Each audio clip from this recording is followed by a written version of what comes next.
still looks great. We're getting ready to launch. We are just under 6.5 minutes away. You can see when we throw up the graphics for prop load that we're almost closed out. Ship more than 90% full. Those header tanks are done.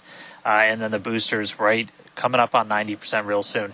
So we're going to see those close out in the next couple of minutes. Ship's going to end at about 3 minutes and 20 seconds. It'll be fully loaded. And then booster at about 2 minutes and 50 seconds. After all the props loaded on, we go through a lot of steps to safe ground systems. You're doing things called pushbacks, where you're just clearing all of those lines on the ground of propellant before we lift off. But once we're done, we're going to have 10 million pounds of liquid propellant on board Starship to help power the most powerful vehicle ever designed. If we do hold, we have a built-in hold gate at T-minus 40 seconds. We can hold there for about 30 minutes or so today. If we need to wait for final pressure checks or for if we have anything on the range, anything like that. Did just get that the range is green, so we are coming up 5 minutes and 20 seconds away. We are not planning to hold at T-minus 40 unless we trip some kind of hold alarm, something like that. So we could blow right through that gate and go right to launch. Don't be shocked if we hold at T40, though. And if we do, we can hold for a couple of minutes and then keep going. Our window is open all the way until 9 a.m. today. Now, once we pass through T-minus 40 seconds, a number of events will occur in rapid succession. The ground spin and ignition systems will come up to flight pressure, and the ship will go to internal power. Now, after that, the quick disconnect arm lockout is removed in preparation for retraction shortly after T0. Gas lines connected to the booster and ship are vented down, and once we pass T-minus 40 seconds, we still have the ability to recycle the count under certain conditions back to T-minus 40 seconds and hold there to assess what happened and if we can proceed again to T0.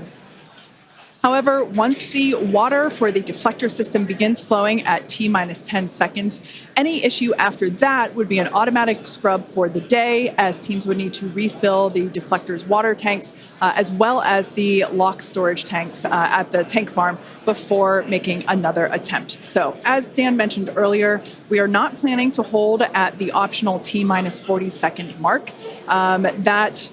That moment basically is what would allow teams to wait for final checkouts or assess prop levels or avionics, vehicle pressurization, the range, the weather.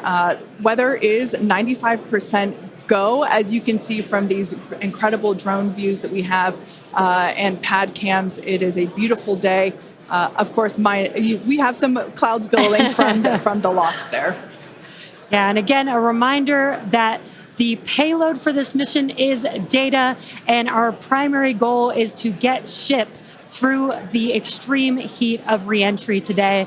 We're very excited to see that. We did get very close on Flight 3, so I'm excited to see how these iterations that we've made to the vehicle will help improve our chances of success today. Yeah, absolutely. Now, just as a reminder for the booster, now we are not attempting to recover any hardware today, either on ship or booster.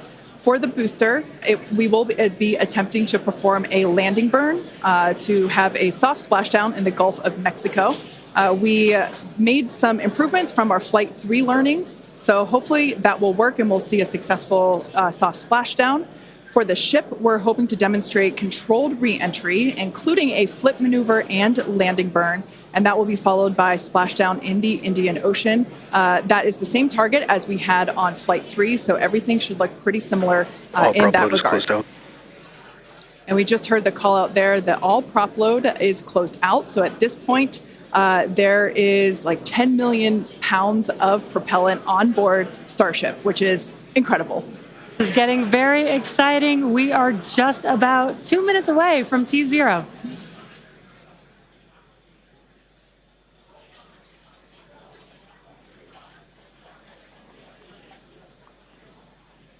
And as Jesse just said, we are under 2 minutes away. So prop load is complete. All the fill drain lines into ship and booster have closed. Right now we're doing the pushback, so clearing out all those ground lines of propellant. And that'll be completed over the next couple of seconds. We're coming up on that T-minus 40 mark. Again, not planning to hold. If we do, or if we get a hold after we pass it, we can snap back to that T-minus 40. and then we can stay there for about 30 minutes or so if any other issues crop up. Once we pass T-minus 40, a lot of things happen, both on the vehicle and the ground. It's running a lot of its own self-checkouts, venting different tanks and pressure lines throughout the vehicle. We essentially built that 40 seconds, as that's about how much time it takes for the vehicle to take all of those actions, which is why we hold there. But all of that happens automated. You do a final checkout of the TVC, the thrust vector control, how we're going to steer. And then we see liftoff. So we're under a minute away.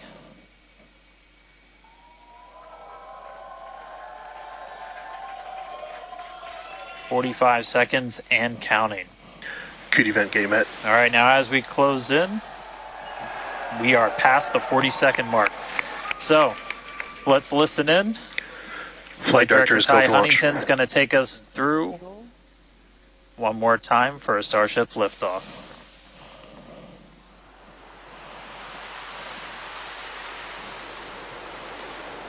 T-minus 15. 10, 9, 8, 7, 6, 5, 4, 3, 2.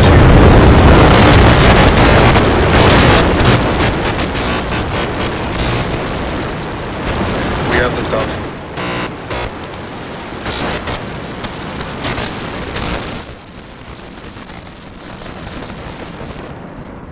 Vehicle is pitching downrange.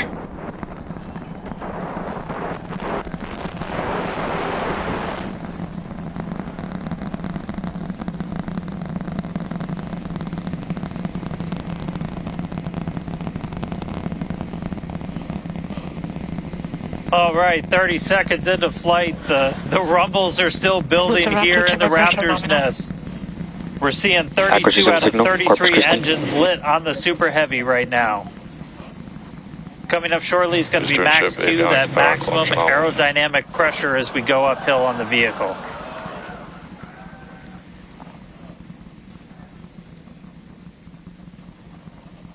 Max Q. All right, we just passed through max Q, so we're going to continue on up. We still have about a minute and 30 seconds until we get to stage separation. Starship now flying faster than the speed of sound.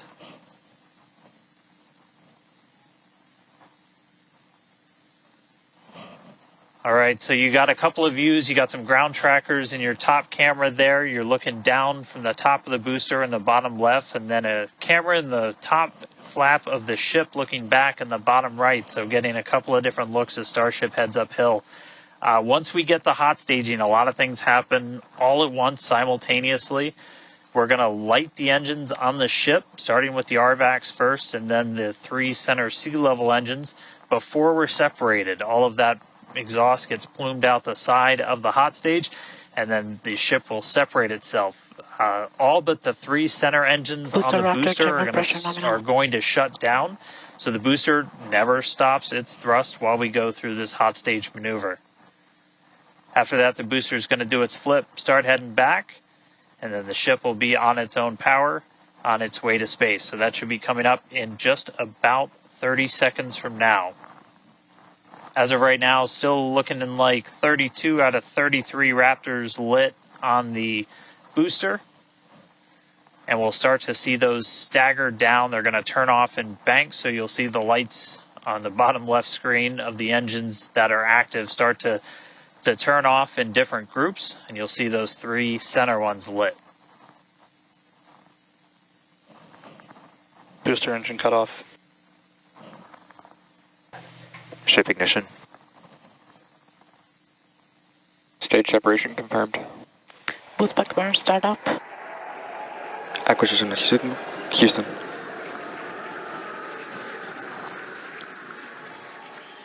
Hot stage confirmed. Ship under its own power. Booster boosting back. Looks like all 13 are lit. Kate, we got a booster on the way back to the Gulf and a ship on the way to space. Acquisition signal. Stennis. Ship chamber pressures are nominal. Ship power and telemetry nominal. All right, the first stage currently performing the boost back burn. This is expected to last a little over 1 minute. This propels the booster back toward the coast, taking it to a landing in the waters of the Gulf of Mexico. As you can see on your screen in the bottom left-hand corner, we were only using the 13 center engines from here on. Boost back burn shut down. Heard confirmation there of good boost back burn shutdown. H2 tank pressures are nominal.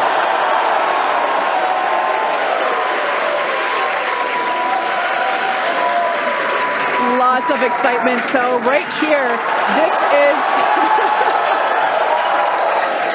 this is our view of the jettisoned hot stage. As we mentioned, this is a temporary fix to help reduce the weight of the booster, the Super Heavy booster. Future iterations will have a lighter weight integrated hot stage structure that won't need to be jettisoned.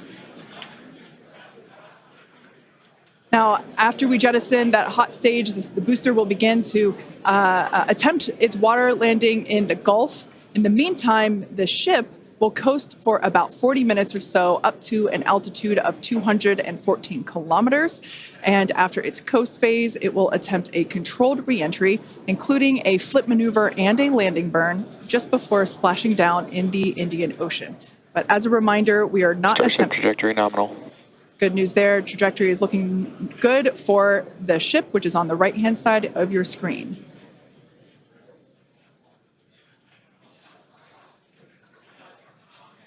At this point in time, as you can see, we have no engines lit on the booster. It is coasting back toward the Gulf of Mexico for a water landing and ship under power of all 6 Raptor engines. There's 3 sea level and 3 vacuum Raptor engines that are lit, as we can see on your screen.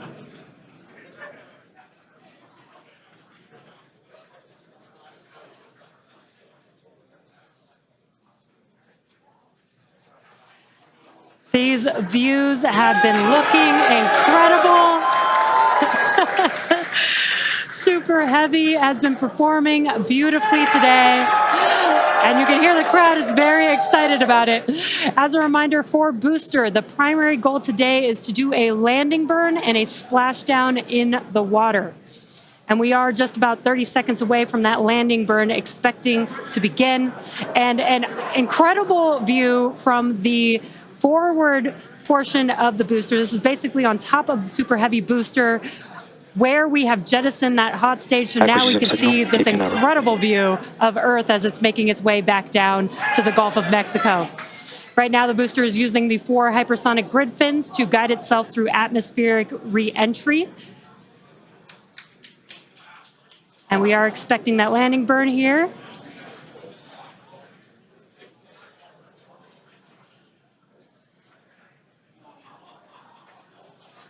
And we will be igniting 13 engines, and this is a great view. On your left-hand side is 3 views from the booster, and your right-hand side a view from the ship. And you can see those grid fins on your left-hand screen rotating and turning to guide the booster, and there's that landing burn.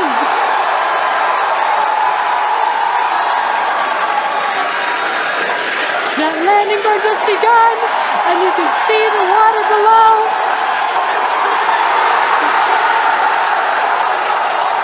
And we have splashdown.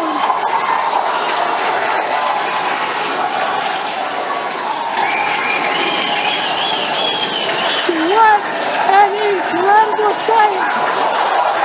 Congratulations to the SpaceX team! Ship has entered terminal guidance. That was absolutely incredible. The first successful splashdown of the Super Heavy booster. Loved seeing it just tip over into the water before losing that footage. Now the next milestone is coming up in about under a minute. The ship is going to shut off its Raptor engines, Ship engine cut off. which we see right there. As we mentioned before, today's test flight is not an orbital flight, but rather one that demonstrates the Starship's orbital capability.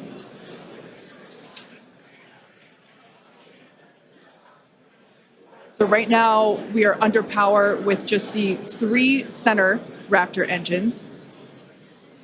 Expecting those, and just there we could see that those have also successfully cut off.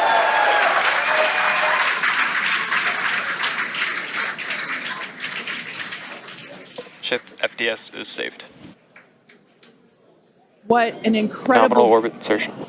Oh, there's great news there. The call out we were hoping to hear. Amazing views once again from Starship. We have our second Starship in space. These live views being brought to us by Starlink, which is on board the ship. Dan, what an incredible view we have once again. So exciting. We got another ship in space.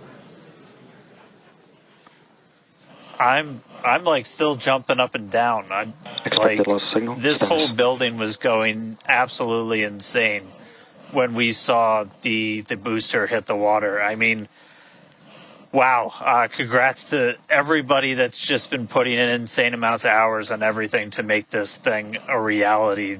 And I feel like every single time we do one of these, we're seeing something wildly new. We got to see the hot stage jettison and the booster in the water. But just to recap real quick over everything that's happened. So we lifted off at 7:50 a.m. only 9 minutes ago. How has it only been 9 minutes? 7:50 a.m. Central at 12:50 UTC. We saw 32 of the 33 Raptor engines on Super Heavy make the ascent. We had successful cutoff, successful hot staging. All 6 engines on the ship powered it all the way into a nominal orbital trajectory. And we've already been getting some live views from the ship on board. After that, the booster was able to do its boost back burn. Oh, this looks like we're actually getting some views from the ground still, potentially from Florida, of the ship as it's up there. That's a view from some of our tracking cameras on the ground in Florida.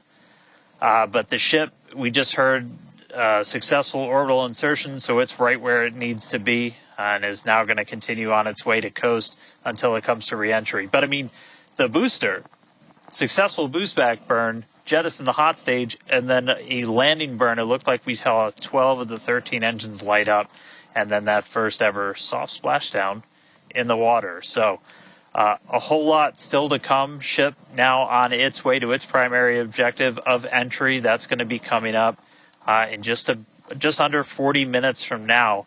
So a lot still to come, but wow, what a 9 minutes to start this mission off.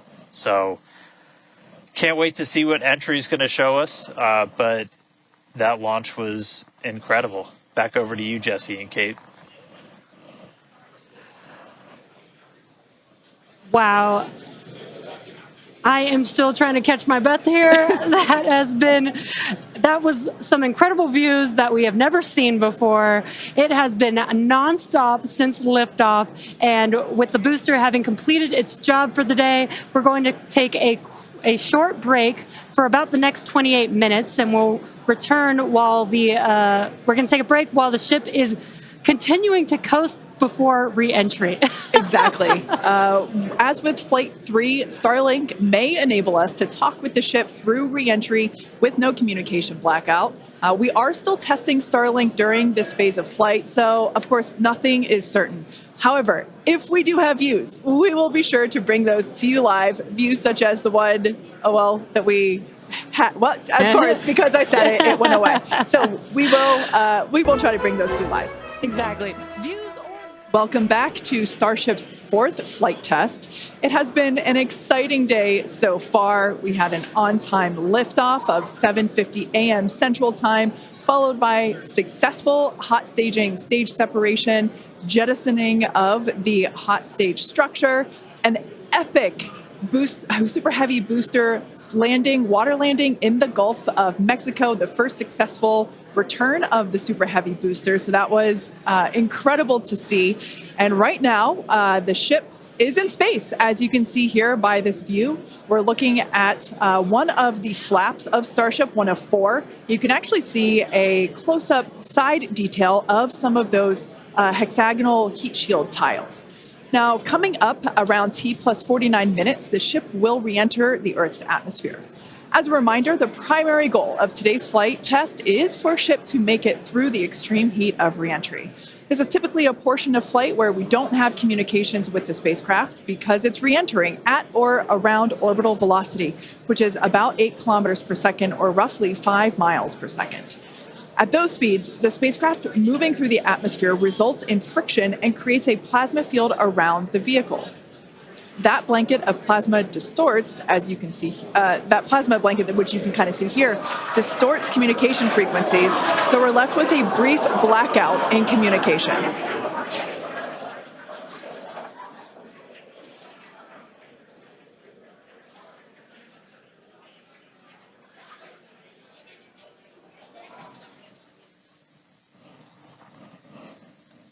Yeah, that's right, Kate. And Starlink's what's really allowing us to capture as much data as possible, especially through this reentry. Updated animation, landing burn. I hope we get to see it for real today. But these live views that we're getting now and we're going to continue to get are through Starlink. That's going to allow us to get as much data as possible, which we've said it before. We're going to say it 9,000 times. The data is the payload on these flights. So as much as we can learn, that's just going to pay dividends on all of our future flights and help us get Starship to an operational phase. Reentry, obviously a really critical phase of the flight, and it's the one that we're now most focused on cracking to get us closer to that full reusability. Starlink is going to be able to send us data back all the way through reentry. We've done some additional testing, and we're expecting to be able to get data from Starlink thanks to its high frequency and kind of the orientation and everything of Starship all the way through reentry. And then got a new view here. We have 2 external views. We had this one on flight 3. We've got 2 for this one. And we're going to continue adding views as we continue to evolve Starship. Again, this is an experimental vehicle. Believe me, I want as many camera views as you all do. So huge shout out to the AVI and the software teams and everybody that's been working with us. We're getting more cameras on Starship.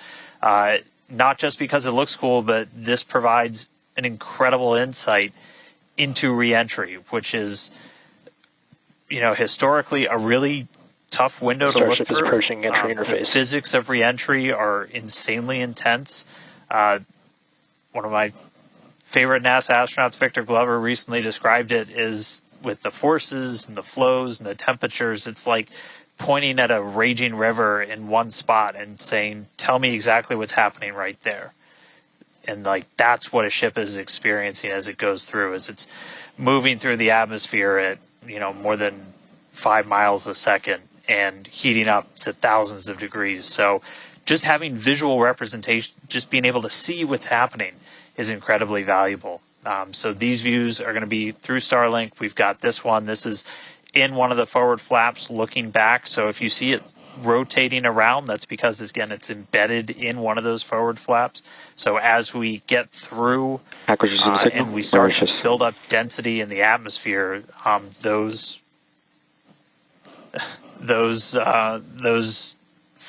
view is going to move around as the flap does.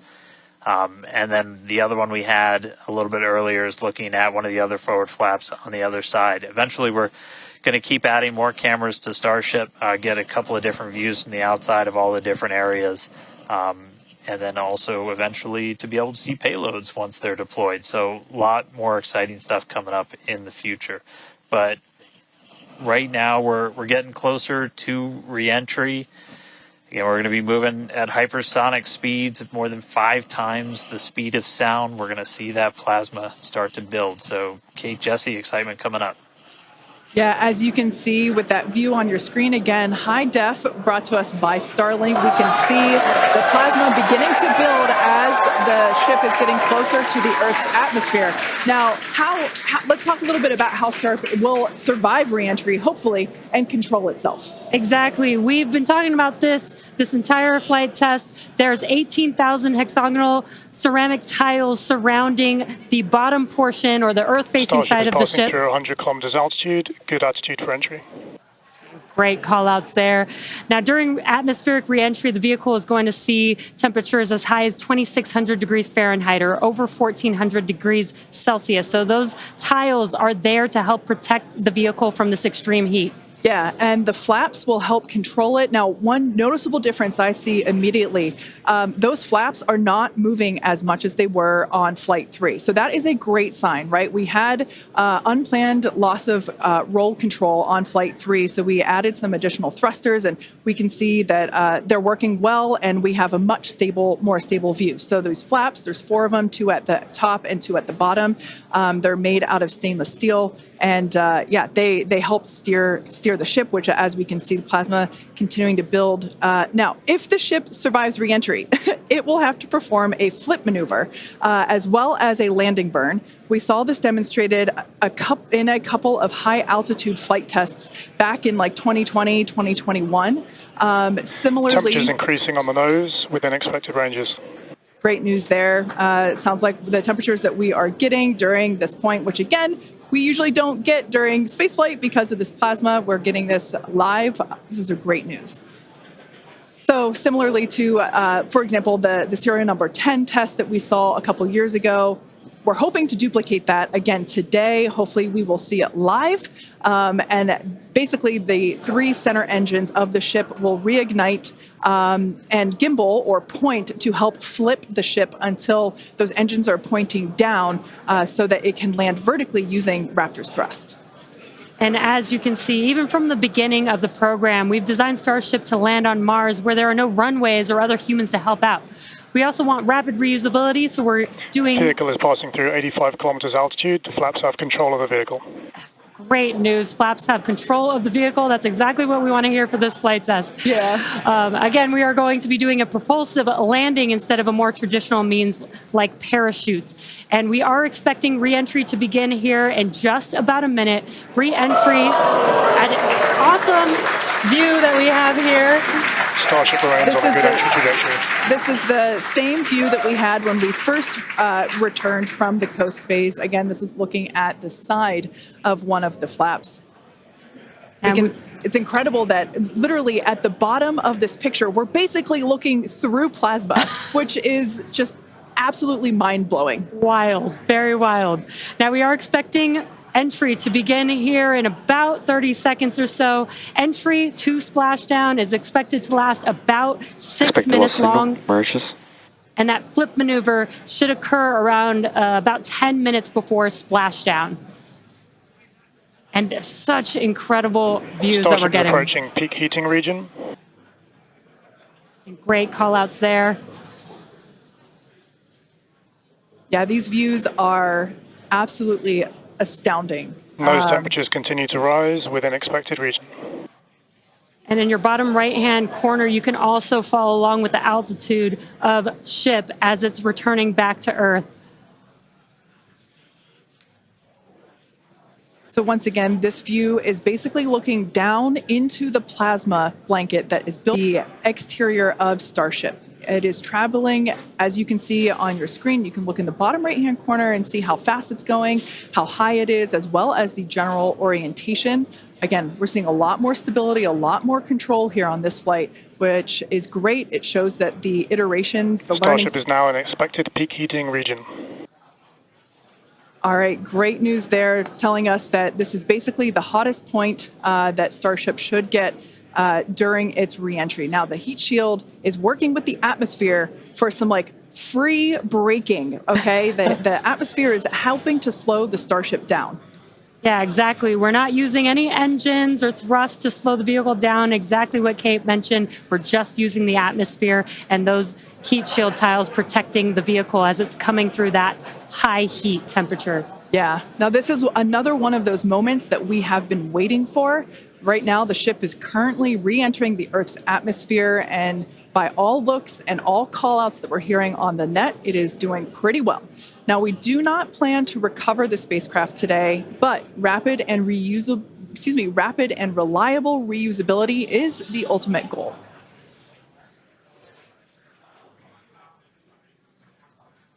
And just pausing to just take in this incredible new and different view that we're seeing. We did get a similar view in Flight 3, but again, the vehicle did lose a little bit of its control, attitude control, and this is a very stable view. This is great. This is exactly what we want, and we are hearing that we're getting expected call-outs. Absolutely. Starship is seeing half a G of acceleration, remains on a good entry trajectory. You know, it's incredible to look at this photo and wonder, wait, is it real? Is it frozen? You know, we can see so I was just going to say Those temperatures have stopped increasing. Oh, that is great news. The temperature is no longer building. But I was saying, like, we have a little bit of indication there. We can see that streaking that occurs and tells us that this is indeed a true view. So once again, we are looking basically through the plasma that is building up around the exterior of the ship. And I still cannot get over that we are getting a live view of re-entry right now, live on your screen. Again, we've said this over and over, but all thanks to Starlink. We are able to use Starlink in space, which we're getting this incredible data.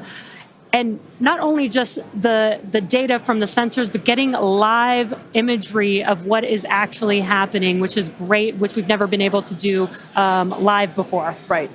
Now, just a quick future outlook here. So in about, let's see, at T plus about 1 hour and 2 minutes, we should hear a call out for entry transonic. That means that the ship is going near the speed of sound. And then about a minute after that, we'll hear another call out saying entry subsonic, meaning that the ship is going below the speed of sound. So these are all continued indications that the atmosphere, right, as the ship comes back down, it is getting through the more dense part of the atmosphere, and that atmosphere is helping to push against the vehicle, and those heat shields are protecting the vehicle during this high heat period.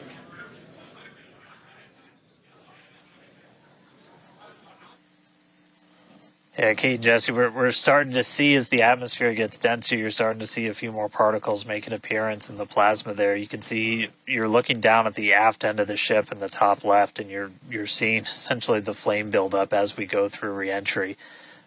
You've been hearing the call-outs. They're tracking things like temperatures in the nose cone, and those were right where we modeled them to be, which is really cool to see and to see in real time. But we're coming up, we're at about 67 kilometers in altitude. Our last signal with the ship on Flight 3 was at 65, so we should be making it past that point shortly. Obviously, as you guys pointed out, we're in a much better control this time as we re-entered in the right attitude, and our flaps have been steering the way so far. Once we get through transonic, that's when you've got essentially Raptor landing bird. Different areas around the vehicle where the air is either moving faster or slower than the speed of sound. We'll eventually get to subsonic, which we have some experience with. We did in our suborbital campaign. Start of Raptor chill. And Starship will eventually get down to its terminal velocity as it's floating down to the water. That's just about 200 miles an hour or so. We are hearing that we're starting to chill some of the engines as we are, if we make it all the way down to the water, still going to attempt a landing burn, but still a ways to go. We're at about 64 kilometers in altitude right now. We made it through what's expected to be the peak heating, but now we're going to start encountering increased pressures as the atmosphere gets thicker and thicker.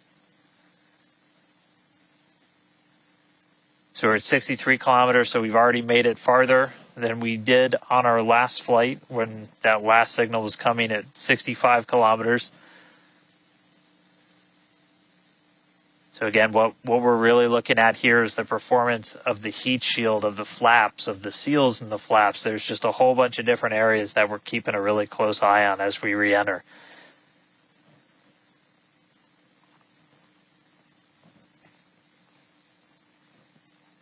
Starship remains on a good entry trajectory. And looking like we're still on a good trajectory. If you're seeing little camera moves, that's the flap moving as it continues to maintain the attitude of the vehicle as it re-enters. And I mean, not just camera views, but we've got sensors inside the ship. We've got those sensors down at the very aft end of the vehicle where we pointed out we had some intentionally missing tiles, where we've got some sensors looking at just how hot it's getting around there. We intentionally put those in essentially the least critical part of the heat shield, where if you had any kind of a breach, it wouldn't be great for reusability, but wouldn't be critical for actual making it through the reentry into the landing.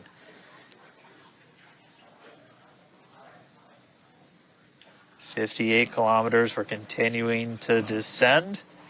Again, right now we are over the Indian Ocean. We're actually getting closer and closer to that expected splashdown point, which is just to the off the northwest corner of Australia.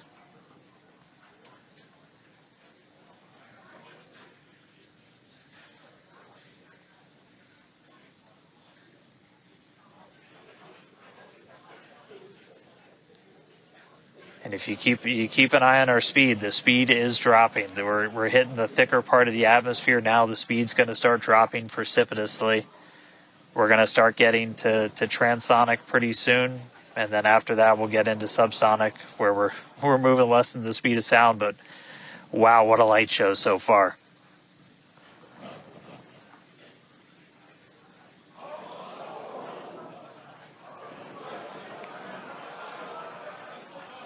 External temperatures are starting to come down. Again,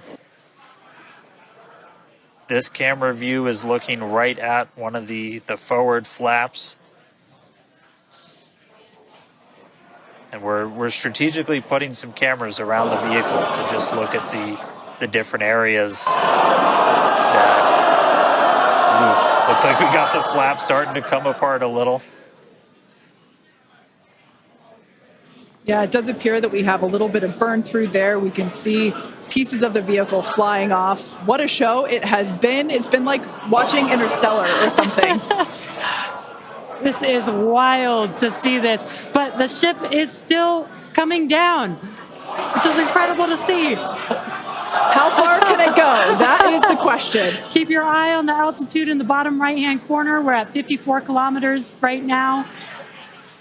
Now, ultimately, the data is the payload today. We've been saying it multiple times. Our teams are sitting, reviewing this data live, learning where the hot spots are. As you can see, there's an obvious hot spot there with the flap, and learning how we can improve this design. The goal was to get as far through this high heat re-entry as possible. Ideally, we'd love to make it all the way down and perform that landing burn and flip maneuver, but we may not get that far today. We will see. Again, this is a test, and we are gathering as much data as possible, visual data as well, which we can see here. We are getting a lot of debris covering the camera on your screen, but we can still see some of those sparks and flames from that high heat as ship is making its way back down to Earth. Ship now at 50 kilometers and closing. The good news is we still got, looks like that camera lens just cracked. It's safe to say ship's getting a little beat up, but that's to be expected on a test flight. We are still learning how to improve the ship for total survival and recovery of the high heat reentry. I'm honestly impressed that we're still getting this live view despite how much debris is coming off of this flap right now. The fact that we've got it is good news. And I may have jinxed it. I apologize. Look at that. It's back. We are still going. And the teams here at SpaceX are excited, as you can tell by the cheering behind us. There's still a sizable crowd here at Mission Control Center Hawthorne. A splashdown is expected in just about 4 minutes from now. And we're still moving. We still have live views. Starlink is doing an incredible approaching job. Maximum entry dynamic pressure. External temperatures are dropping. Okay, good news. Those external pressures are dropping. The question is, how much of the ship is left? We can't really tell. We can still see some of that particulate coming off. And unfortunately, we do have a cracked camera lens. But for any photographers out there and videographers, we know that's part of the gig sometimes. Yeah, and you can see that the speed is rapidly slowing down. That's actually really great news for us. We want the vehicle to be slowing down before it splashes down into the ocean. That'll help set us up for that flip maneuver, engines first down into the water. Exactly. So we have seen this flip maneuver demonstrated on previous high altitude flight tests like serial number 8. Oh, more views. Or I should say, more light coming through the view that we have through that cracked and dirtied lens there. But yeah, so we're hoping that this flip maneuver that we can pull it off as soon as we get those views back. If we can get them, if the ship is still around, we will bring it back to you. Vehicle has passed maximum dynamic pressure. That is great news. Maximum dynamic pressure being the moment in which the vehicle experiences the greatest amount of aerodynamic pressure. Speed still dropping. We're now at 37 kilometers above the ocean. Just like Flight 3, we are targeting a splashdown in the water in the Indian Ocean. And we don't have a live view right now, but because we're still getting data and telemetry, that does tell us that ship is still doing okay, at least. And there we got that live view back. The crowd very excited to see that view, despite not being able to see very much. The fact that it's there tells us the ship is still alive. Yes, and collecting data, continuing to collect data as we get closer and closer to Earth. Yes, now 30 kilometers, now 29 above the Indian Starship is Ocean. at 30 kilometers altitude, Mach 2. Sounds like the vehicle's traveling, as we just heard, Mach 2, which is, looks like we might, I thought maybe it might clear up. It is a little bit, now at T plus 1 hour, 3 minutes and 13 seconds into Starship Flight 4, hoping that the ship can hang on. It's probably potentially hanging on by a couple of bolts and threads, but it's still going, and that is excellent news. That deceleration is looking incredible. We're about to go under 1,000 kilometers per hour. Yeah. Starship is at 20 kilometers altitude. Now, keep in mind that even though we can't see anything, the data itself is what we really are. Starship is subsonic. Subsonic, they're telling us it's traveling below the speed of sound.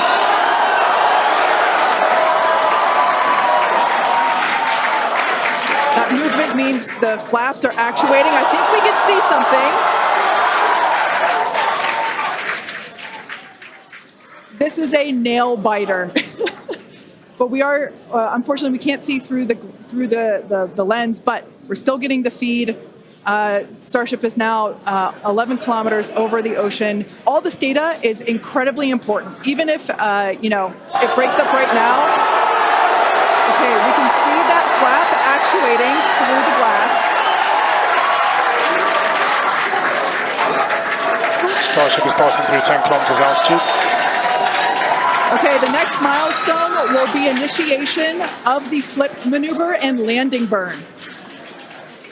Keep an eye on the bottom right corner of your screen for those 3 center engines to relight. They will gimbal or angle so that the ship flips itself back up vertical and hopefully lands in a vertical position.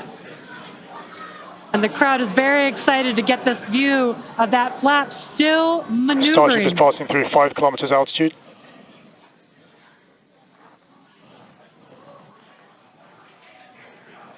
This is incredible. We're getting very close to splashdown. These fireflies are such a good sign of life right now. We wish we could see more, but we'll take it. Starship is at 2 kilometers altitude, terminal velocity.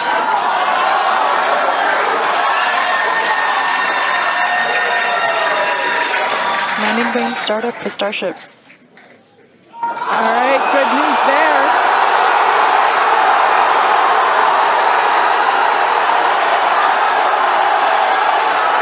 Nominal chamber pressure. Landing board startup.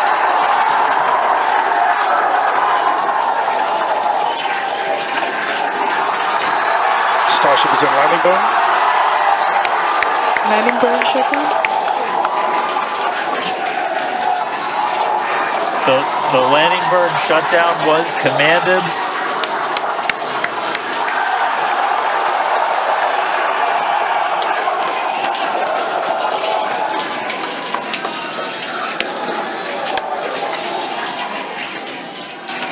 Wow. I mean, it was a little bit of use your imagination as you were going down with what we could actually see, but we were able to hear the ship did its landing burn. It sounded Starship like we landing might have burn got shutdown. 2 engines.